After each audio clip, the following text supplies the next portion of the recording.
여러분, 오늘 저는 한 남자의 이야기를 들려드리려 합니다. 이 남자는 누구보다 강했습니다. 그는 이 세상 어디에도 두려운 것이 없었습니다. 맨손으로 사자를 찢어 죽이고도 아무렇지 않게 걸어갔습니다. 수백 명의 군인이 둘러싸도 혼자서 모두 물리쳤습니다. 어떤 밧줄도 어떤 쇠사슬도 그를 묶을 수 없었습니다.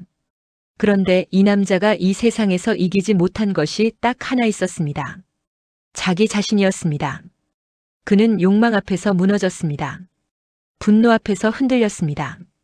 사랑이라는 이름 앞에서 모든 것을 잃었습니다. 그리고 인생에서 가장 낮은 곳에 떨어졌을 때 아무도 예상하지 못한 일이 벌어집니다. 저는 오늘 이 이야기를 통해 여러분께 한 가지를 묻고 싶습니다.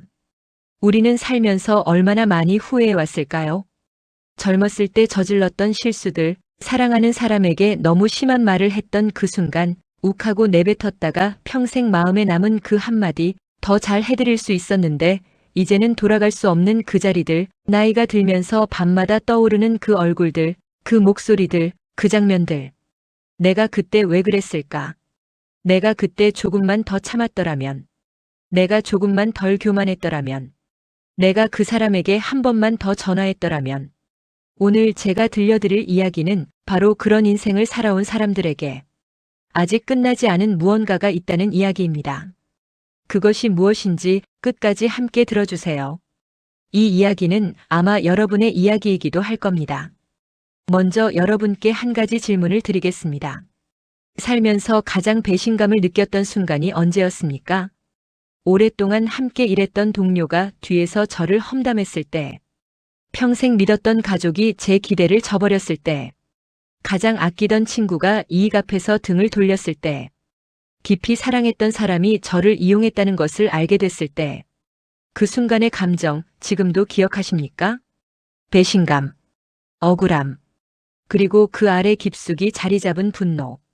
내가 저 사람에게 얼마나 잘해줬는데, 내가 저 사람을 얼마나 믿었는데, 어떻게 나한테 이럴 수 있냐? 그 감정, 부끄러운 게 아닙니다. 그 감정은 아주 인간적입니다. 오히려 우리가 살아있다는 증거이기도 합니다. 그런데 문제는 다음에 옵니다. 복수하고 싶은 마음.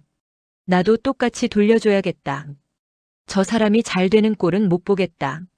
언젠가 반드시 내가 갚아주겠다. 그리고 이 생각이 머릿속을 떠나지 않는 날들. 잠을 자려고 누웠는데 그 사람 얼굴이 떠오르는 밤들. 밥을 먹다가도 길을 걷다가도 그 억울함이 올라오는 순간들. 더 무서운 것은 복수는 한 번으로 끝나지 않는다는 것입니다.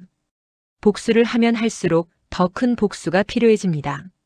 그 소용돌이 속에서 결국 가장 상처받는 것은 자기 자신이라는 것을 우리는 나중에야 깨닫게 됩니다. 오늘 제가 소개할 인물도 그랬습니다. 그는 세상에서 가장 강한 사람이었습니다. 그런데 그의 강함은 그를 구하지 못했습니다. 욕망이 그를 이끌었고, 분노가 그를 움직였고, 교만이 그를 바닥으로 데려갔습니다. 그리고 바로 그 바닥에서 아무도 예상하지 못한 일이 일어났습니다. 자, 이제 그 인물의 이야기를 시작해 봅시다. 지금으로부터 약 3000년 전 이스라엘 땅에 한 아이가 태어났습니다. 부모는 이 아이가 태어나기도 전부터 알았습니다.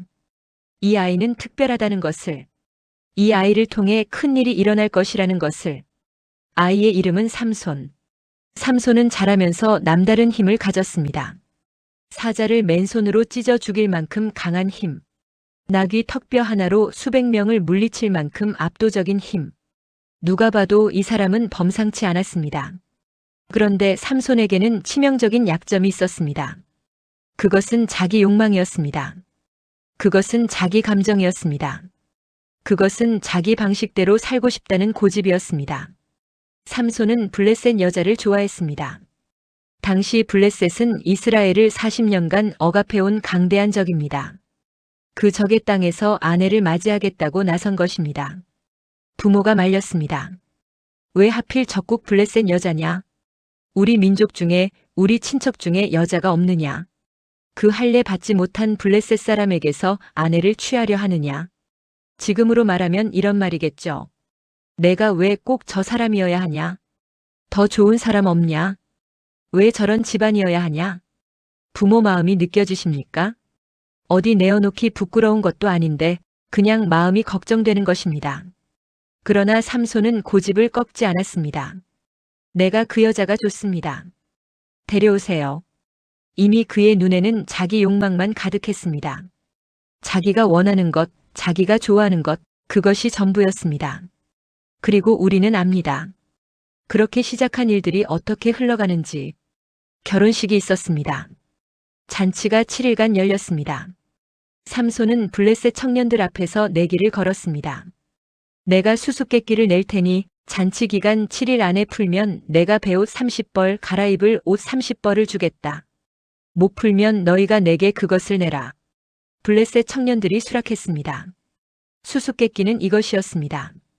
먹는 자에게서 먹는 것이 나오고 강한 자에게서 단 것이 나왔다. 이 수수께끼의 답은 삼손만 알고 있었습니다. 사자를 죽이고 나중에 그 사체에서 꿀을 발견한 자신의 경험에서 나온 것이었으니까요. 블레셋 청년들은 4일이 지나도록 답을 찾지 못했습니다. 7일째가 다가올수록 그들은 점점 초조해졌습니다. 지면 옷 30벌, 돈으로 따지면 결코 적지 않은 금액이었습니다. 그래서 그들은 삼손의 아내에게 다가갔습니다. 내 남편을 꼬드겨서 답을 알아내라. 그렇지 않으면 우리가 너와 내 아버지 집을 불태워버리겠다. 위협을 받은 아내는 삼손 곁에 와서 울기 시작했습니다. 당신은 나를 미워하고 사랑하지 않는 거죠. 당신이 내 백성 청년들에게 수수께끼를 내고 나에게는 풀지 아니하였소. 삼손이 말했습니다. 내가 내 아버지와 어머니에게도 말하지 않은 것을 어찌 당신에게 말하겠소.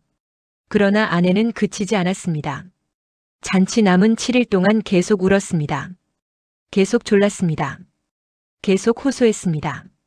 그리고 결국 삼손이 졌습니다. 아내에게 답을 말해버렸습니다. 예상대로 아내는 그 답을 블레셋 청년들에게 전했고 그들은 잔치 끝나기 전에 답을 마쳤습니다. 삼손은 알았습니다. 즉시 알아챘습니다. 내 아내가 이야기한 것이 아니면 어떻게 너희가 내 수수께끼를 풀었겠느냐.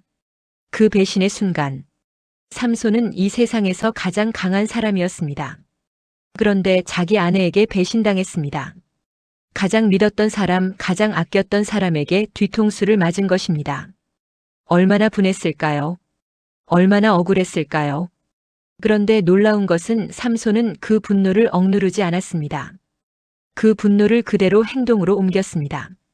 그는 블레셋 사람 30명을 죽여 옷을 빼앗아 빚을 갚고 분이 풀리지 않아 자기 집으로 가버렸습니다. 그리고 삼손이 없는 사이 장인은 딸을 삼손의 친구에게 시집 보내버렸습니다. 시간이 흘렀습니다. 밀 거두는 때가 되었을 무렵 삼손은 다시 아내를 보러 갔습니다. 손에 염소 새끼 한 마리를 들고 미안함이었을까요? 그리움이었을까요? 아니면 자기 방식대로 화해하려는 것이었을까요? 어쨌든 그는 다시 그 집 문을 두드렸습니다. 아내의 방으로 들어가게 해주시오. 그런데 장인이 나왔습니다. 자네가 그 여자를 미워하는 줄 알았네. 그래서 자네 친구에게 주었다네. 그 여동생이 더 예쁘지 않은가. 그 여자를 아내로 삼게. 삼손은 그 자리에서 굳어버렸습니다. 자기 아내를 다른 사람에게 줘버렸다는 것. 자기가 없는 사이 이미 모든 것이 끝나버렸다는 것. 이 순간 삼손의 마음이 느껴지십니까? 배신, 굴욕, 그리고 걷잡을 수 없는 분노. 삼손은 말합니다. 이번에는 내가 블레셋 사람들에게 해를 가해도 내 잘못이 아니다.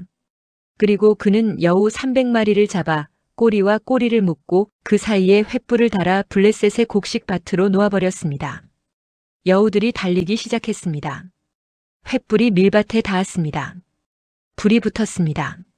밀밭이 타오릅니다. 포도원이 타오릅니다. 감람나무까지 전부 불길 속에 휩싸였습니다. 블레셋 사람들의 1년 농사가 단 하루 만에 잿더미가 됐습니다. 블레셋 사람들이 분노했습니다. 누가 이 짓을 했냐? 삼손이다. 자기 장인이 아내를 빼앗아서 복수한 거다. 그러자 그들은 삼손의 장인과 아내를 불태워 죽였습니다. 삼손은 또 더 크게 분노했습니다. 너희가 이런 짓을 했으니 내가 원수를 갚겠다. 그리고 그는 또다시 블레셋 사람들을 크게 쳤습니다. 여기서 잠깐 멈추고 생각해 보십시오. 삼손이 배신당해서 복수했습니다. 블레셋은 그의 분노에서 삼손의 가족을 죽였습니다. 삼손은 또 그것에 복수했습니다. 블레셋은 또다시 이스라엘을 위협했습니다.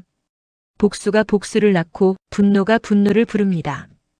폭력이 폭력을 낳고 상처가 더 큰 상처를 만듭니다.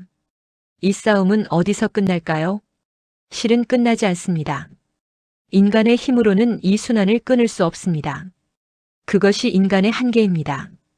블레셋 사람들을 대량으로 치고 난 삼손은 에담 바위굴로 내려갔습니다. 그리고 거기 혼자 앉았습니다. 자, 이 장면을 한번 그려봅시다. 삼손은 이겼습니다. 삼손은 강합니다. 삼손은 아무도 건드릴 수 없는 사람입니다. 그런데 그는 지금 바위굴에 혼자 있습니다. 차갑고 쓸쓸한 바위 안에서 혼자 앉아 있는 세상에서 가장 강한 사람. 이 모습이 참 많은 것을 말해줍니다. 여러분 혹시 이런 경험 있으신가요? 내가 맞는 것 같은데 그런데 왜 이렇게 공허하지? 내가 옳은 것 같은데 그런데 왜 이렇게 외로운 거지? 이겼는데 아무것도 남지 않는 이 느낌은 뭐지? 성공했습니다. 그런데 행복하지 않았습니다. 은퇴했습니다. 그런데 그 이후가 이렇게 허탈할 줄 몰랐습니다. 아이들 다 키워놓고 나니 이상하게 더 쓸쓸합니다. 평생 달려왔는데 정작 나를 위한 것이 없습니다. 삼손이 바위 굴에 앉아있는 그 모습이 어쩌면 우리 자신의 모습인지도 모릅니다. 그런데 이야기는 여기서 끝나지 않습니다.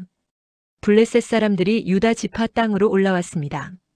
우리가 왜 왔냐? 삼손을 잡으러 왔소. 그가 우리에게 한 것처럼 그에게 갚아줄 것이요. 그러자 유다 사람들이 에담 바위굴로 내려왔습니다. 3,000명이 왔습니다. 적군이 온 것이 아닙니다. 동족이 왔습니다. 같은 이스라엘 사람들이 왔습니다. 그런데 그들이 한 말을 들어보십시오. 삼손아, 내가 우리에게 이것이 무슨 짓이냐? 블레셋이 우리를 다스리는 것을 모르느냐? 내가 이러면 우리까지 피해를 입잖냐? 넌 도대체 왜 이런 짓을 하는 거냐? 삼손이 말했습니다. 그들이 내게 한 것처럼 나도 그들에게 했을 뿐이요. 억울하지 않으셨겠습니까? 내가 먼저 시작한 것이 아닌데, 내가 먼저 배신한 것이 아닌데, 내가 먼저 상처를 준 것이 아닌데, 왜 나만 문제가 되는 것이냐고. 그런데 현실은 그렇습니다. 가족 안에서도 그런 일이 생깁니다. 형제 간에, 부모 자식 간에 내가 더 억울하고 내가 더 피해를 받는데 어느 순간 내가 문제가 된 것 같은 상황. 삼손은 그 상황에서 이렇게 말합니다. 당신들이 나를 묶어서 블레셋에게 넘겨주시오. 다만 당신들이 나를 치지만 마시오. 이 말이 굉장합니다. 그는 지금 스스로 손을 내어주는 것을 허락합니다. 이 강한 남자가 동족에게 묶이는 것을 허락했습니다. 왜요? 자기 때문에 동족이 더 이상 피해받지 않도록. 그 안에 아직 무언가 인간적인 마음이 남아 있었습니다. 새 밧줄 둘로 삼손은 묶였습니다. 그리고 블레셋 사람들에게로 끌려갔습니다. 그런데 바로 그때였습니다. 묶인 채 끌려가던 삼손. 블레셋 사람들이 소리를 지르며 그를 향해 달려들던 그 순간 무언가가 폭발했습니다. 아무도 예상하지 못한 일이 일어났습니다. 성경은 이렇게 기록합니다. 블레셋 사람들이 소리 지르며 삼손을 맞이하니 여호와의 영이 삼손에게 크게 임하매 그의 팔을 묶은 밧줄이 불탄 삼과 같이 되어 그의 손에서 끊어진지라. 밧줄이 끊어졌습니다. 새 밧줄이었습니다. 그 어떤 것도 묶을 수 없는 새 밧줄이 불탄 삼처럼 스르르 풀려버렸습니다. 삼손의 눈에 무언가가 들어왔습니다. 나귀의 새 턱뼈. 그것을 집어들었습니다. 그리고 삼손은 그 턱뼈 하나로 블레셋 사람 1,000명을 쳤습니다. 1,000명입니다. 무기도 없이 혼자서 나귀 턱뼈 하나로. 이것은 인간의 힘으로 가능한 일이 아닙니다. 여기서 잠깐 두 가지를 동시에 보아야 합니다. 하나는 삼손의 한계입니다. 그는 혼자서 모든 것을 해결하려 했습니다. 자기 욕망으로, 자기 분노로, 자기 방식으로. 그 결과 그는 혼자 바위굴에 앉게 됐고 동족에게 묶여서 끌려가는 신세가 됐습니다. 삼손의 힘으로는 아무것도 해결이 안 됐습니다. 그런데 다른 하나가 있습니다. 삼손이 끌려가던 그 순간, 그가 가장 무기력했던 그 순간에 무언가 다른 힘이 그를 통해 역사하기 시작했습니다. 이것이 이 이야기의 중심입니다. 인간이 가장 약해지는 순간 무언가가 시작됩니다. 삼손은 이겼습니다. 압도적으로 이겼습니다. 1000명을 이겼습니다. 그리고 그는 노래를 불렀습니다. 나귀의 턱뼈로 하고 또 하였도다. 나귀의 턱뼈로 내가 1000명을 죽였도다. 이 노래 속에서 무언가가 보이십니까? 내가 했다. 내가 이겼다. 내가 죽였다. 승리의 노래인데 그 안에 교만이 흐르고 있습니다. 우리도 이런 순간이 있었습니까? 사업이 잘 됐을 때 내가 해냈다. 승진이 됐을 때 내 실력이다. 자녀가 잘 됐을 때 내가 그렇게 교육시켰다. 그 뿌듯함과 자신감이 나쁜 것은 아닙니다. 열심히 한 것은 맞습니다. 노력한 것은 사실입니다. 그런데 그 노래에서 빠진 것이 있습니다. 나 혼자 한 것이 아니다. 나를 도와준 사람이 있었다. 내가 이 자리에 오기까지 수많은 은혜가 있었다. 삼손은 1000명을 이기게 해준 그 힘이 어디서 왔는지 그 노래에서 말하지 않았습니다. 그리고 그 직후에 놀라운 일이 벌어집니다. 노래를 마치고 얼마 지나지 않아 삼손에게 극심한 갈증이 왔습니다. 심히 목이 마르니 이제는 죽겠나이다. 자, 이 장면을 한번 느껴보십시오. 조금 전까지 그는 1000명을 이겼습니다. 누구도 건드릴 수 없는 세상에서 가장 강한 사람이었습니다. 승리의 노래를 부르며 자신만만했습니다. 그런데 지금 그는 물 한 모금 때문에 죽겠다고 합니다. 이 얼마나 극적인 반전입니까? 가장 강한 자가 가장 작은 것에 무릎을 꿇는 순간, 이기고 나서 오는 진짜 위기. 여러분의 인생에도 이런 순간이 있었을 겁니다. 나는 강하다고 생각했습니다. 내 몸은 쓸만하다고 생각했습니다. 아직 나는 괜찮다고 생각했습니다. 그런데 어느 날 갑자기 몸이 이상합니다. 병원에서 결과가 좋지 않습니다. 계단을 오르는 것이 예전 같지 않습니다. 젓가락을 쥐는 손이 미세하게 떨립니다. 그 순간 우리는 처음으로 내 한계를 온몸으로 느낍니다. 아, 나도 결국 이렇게 되는구나. 아, 내 힘으로 할 수 없는 날이 오는구나. 삼손이 바로 그 순간이었습니다. 내가 이겼는데 내가 죽겠구나. 내가 강한데 이 갈증 하나를 이길 수 없구나. 내가 1000명을 이겼는데 내 몸 하나를 이길 수 없구나. 그 순간 삼손에게서 무언가가 무너집니다. 교만의 벽이 조금씩 허물어집니다. 자기 힘에 대한 믿음이 흔들립니다. 그리고 그 무너짐의 순간에 그는 처음으로 기도합니다. 삼손의 기도를 한번 들어보십시오. 주께서 종의 손을 통하여 이 큰 구원을 베푸셨사오나 내가 이제 목말라 죽어서 할례 받지 못한 자들의 손에 떨어지겠나이다. 이 기도 보십시오. 조금 전에는 내가 이겼다고 노래했습니다. 그런데 지금은 주께서 구원을 베푸셨다고 말합니다. 내가 한 것이 주께서 하신 것으로 바뀌었습니다. 이것이 참 의미 있는 변화입니다. 우리 인생에도 그런 전환점이 있지 않습니까? 내가 다 해냈다고 생각하다가 어느 순간 내가 할 수 없는 것이 있구나를 깨닫는 순간, 내가 내 인생을 다 쥐고 있다고 생각하다가 내가 줄 수 없는 것이 있구나를 인정하는 순간, 그 순간이 사실 삶에서 가장 중요한 순간입니다. 왜냐하면 꽉 쥔 손에는 무언가를 넣어줄 수가 없지만 펼쳐진 손에는 무언가를 채워줄 수 있으니까요. 삼손이 처음으로 손을 폈습니다. 그리고 그때 놀라운 일이 벌어졌습니다. 하나님께서 레이에 있는 우묵한 곳을 터뜨리셨습니다. 거기서 물이 흘러나왔습니다. 삼손이 마셨습니다. 성경은 짧게 말합니다. 그 원기가 회복되었더라. 이 짧은 문장 속에 얼마나 많은 것이 담겨 있는지 모릅니다. 원기가 회복되었다. 단순히 물을 마시고 기운을 차린 것이 아닙니다. 삼손이라는 한 인간이 자기 교만이 꺾이고 자기 한계를 인정하고 처음으로 하나님께 손을 뻗은 바로 그 순간 하나님이 움직이셨습니다. 건조한 땅에서 물이 터졌습니다.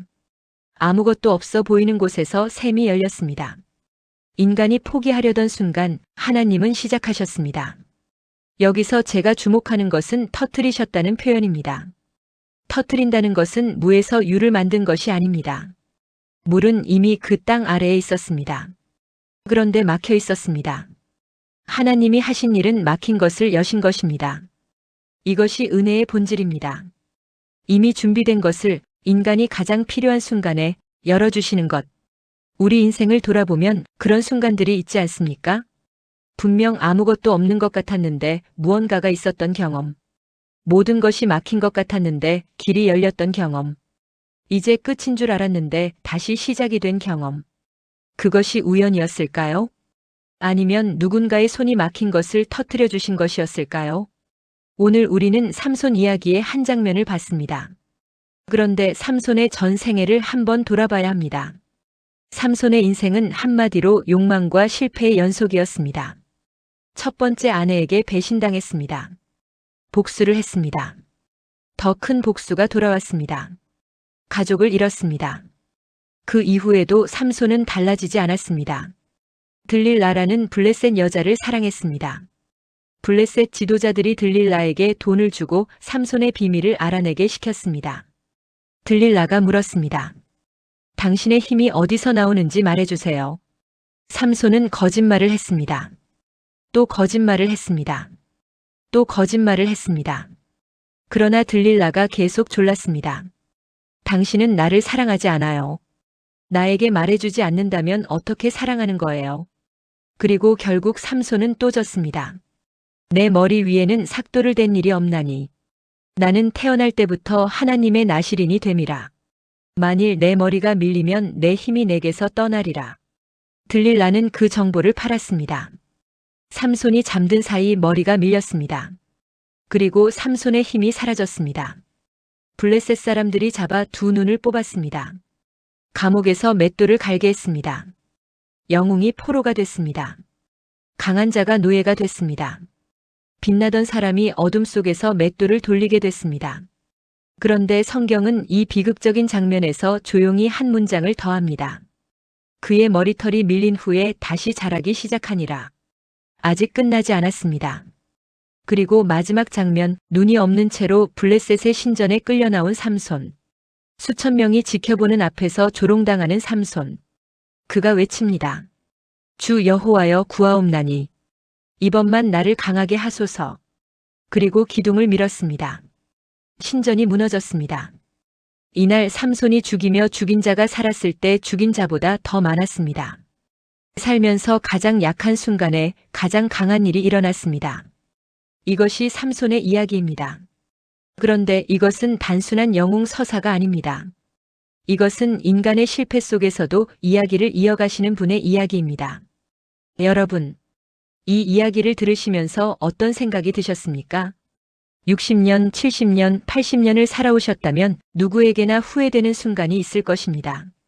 아이들에게 너무 엄했던 것, 공부해라 하면서 정작 따뜻하게 안아주지 못했던 것, 배우자에게 충분히 표현하지 못했던 것, 사랑한다는 말 한마디가 그렇게 어려웠는지, 부모님 살아계실 때 더 잘 해드리지 못한 것, 바쁘다는 핑계로, 돈 없다는 핑계로, 시간이 없다는 핑계로. 그런데 지금은 그 자리에 가고 싶어도 갈 수 없습니다. 한때 욕심에 눈이 멀었던 것, 자존심 때문에 먼저 손 내밀지 못했던 것, 화가 나서 내뱉은 말들이 그대로 상처로 남아버린 것들, 혹은 반대로 열심히 살았는데 결과가 너무 초라한 것, 분명히 잘못한 것 없는데 주변 사람들이 등을 돌린 것, 억울하게 당한 일들이 아직도 마음 깊이 남아있는 것, 나이 들어서 더 선명해지는 그 억울함과 서운함들. 인생을 살다 보면 삼손처럼 강할 때도 있고 삼손처럼 바닥을 칠 때도 있습니다. 그런데 오늘 삼손의 이야기에서 우리가 발견하는 것이 있습니다. 삼손이 가장 완벽할 때, 가장 잘 나갈 때에 일이 된 것이 아니었습니다. 삼손이 모든 걸 잃고 모든 것이 무너지고 그 바닥에서 손을 뻗었을 때 샘이 열렸습니다. 그리고 그 이야기가 우리에게 말을 건넵니다. 당신의 인생이 계획대로 되지 않았어도, 당신이 수많은 실수를 했어도, 당신이 후회되는 날들이 더 많았어도 당신의 이야기는 아직 끝나지 않았다는 것. 그 이야기를 누군가가 포기하지 않았다는 것. 삼손이 목이 마를 때 하나님이 샘을 열어주셨습니다. 그런데 이 목마름은 단순한 육체적 갈증이 아니었습니다. 이것은 삼손의 인생 전체를 관통하는 상징이기도 합니다. 삼손은 평생 무언가에 목말라 있었습니다. 인정받고 싶었습니다. 사랑받고 싶었습니다. 자기 힘이 통하는 세상을 원했습니다. 그런데 그 모든 것을 얻었어도 그는 채워지지 않았습니다. 우리도 그렇지 않습니까? 젊었을 때는 성공으로 채우려 했습니다. 더 좋은 직위, 더 좋은 집, 더 많은 돈. 그런데 채워지면 채워질수록 이상하게 또 허기가 졌습니다. 그래서 이번엔 관계에서 찾으려 했습니다. 사람에게 인정받고 사랑받고 기억되고 싶었습니다. 그런데 사람의 인정은 늘 변했습니다. 어제 칭찬하던 사람이 오늘 비난했습니다. 그래서 또 다른 것을 찾았습니다. 여행도 가보고 취미도 만들고 좋은 것도 먹어보고. 그런데 그것도 잠깐이었습니다. 나이가 들면서 더 선명해지는 것이 있습니다. 이것이 아니구나. 이것으로는 채워지지 않는구나. 내가 진짜 원하는 것이 뭔지 모르겠다. 그리고 어느 날 밤 잠이 오지 않을 때 이런 생각이 스칩니다. 나는 왜 이 세상에 태어났을까? 내 인생이 의미가 있었을까? 죽고 나면 무엇이 남을까? 이것은 약한 감정이 아닙니다. 이것은 인간이 가진 근원적인 목마름입니다. 우리 안에 있는 무언가는 유한한 것을 넘어서는 것을 원합니다. 영원한 것을 원합니다. 변하지 않는 것을 원합니다. 어떤 실패를 해도 사라지지 않는 존재의 의미를 원합니다.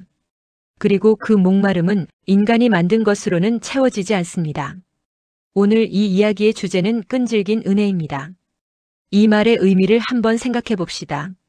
삼손이 욕망으로 흔들려도, 삼손이 복수심에 불탔어도, 삼손이 교만으로 가득 찼어도, 삼손이 적국 여자에게 모든 비밀을 말해버렸어도, 삼손이 두 눈을 잃고 감옥에 갇혀도 그 이야기는 계속되었습니다.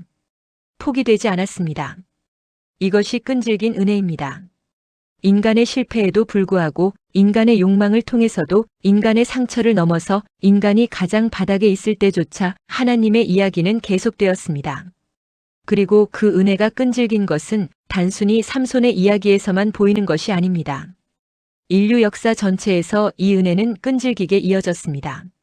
사람들이 등을 돌려도, 사람들이 실패를 반복해도, 사람들이 자기 방식대로 살겠다고 고집을 부려도 그 은혜는 끊기지 않았습니다. 삼손의 이야기는 어떤 의미에서 예고편과 같습니다. 삼손은 힘이 있었지만 실패했습니다.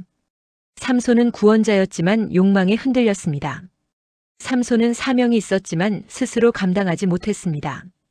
삼손은 마지막 순간에 자기 생명을 내어놓음으로 구원을 이뤘습니다. 그리고 수천 년 후 또 한 사람이 이 땅에 왔습니다. 그도 힘이 있었습니다. 그런데 그 힘을 자기를 위해 쓰지 않았습니다. 그도 사명이 있었습니다. 그리고 그 사명을 끝까지 완수했습니다. 그도 배신을 당했습니다. 제자들에게, 친구들에게, 자기 민족에게. 그도 묶였습니다. 삼손처럼 밧줄에 묶였습니다. 그리고 십자가에 못 박혔습니다. 그런데 삼손과 다른 것이 있었습니다. 삼손은 자기 원수를 갚으려 했습니다. 이분은 우리의 죄를 대신 짊어지셨습니다. 삼손은 자기를 위한 복수를 했습니다. 이분은 우리를 위한 화해를 이루셨습니다. 삼손은 적을 죽이면서 이겼습니다. 이분은 죽으면서 이기셨습니다. 십자가 위에서 숨을 거두시던 그 순간 인간의 눈으로는 완전한 실패로 보였습니다. 패배였습니다. 끝처럼 보였습니다. 그런데 바로 그 순간 역사상 가장 큰 일이 일어났습니다. 인간이 하나님으로부터 멀어진 그 거리가 좁혀졌습니다. 끊어진 관계가 다시 이어질 길이 열렸습니다. 죄의 값이 치러졌습니다.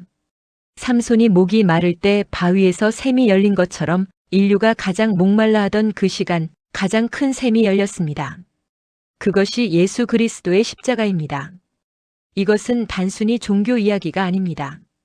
이것은 인간의 이야기입니다. 인간은 스스로 완전할 수 없습니다. 인간은 자기 목마름을 스스로 채울 수 없습니다. 인간은 자기 죄와 실패를 스스로 해결할 수 없습니다. 그래서 우리에게 필요한 것은 은혜입니다. 그것이 아니라면 인간의 이야기는 결국 비극입니다. 그런데 오늘 삼손의 이야기가 보여주는 것은 그 은혜가 끈질기다는 것입니다.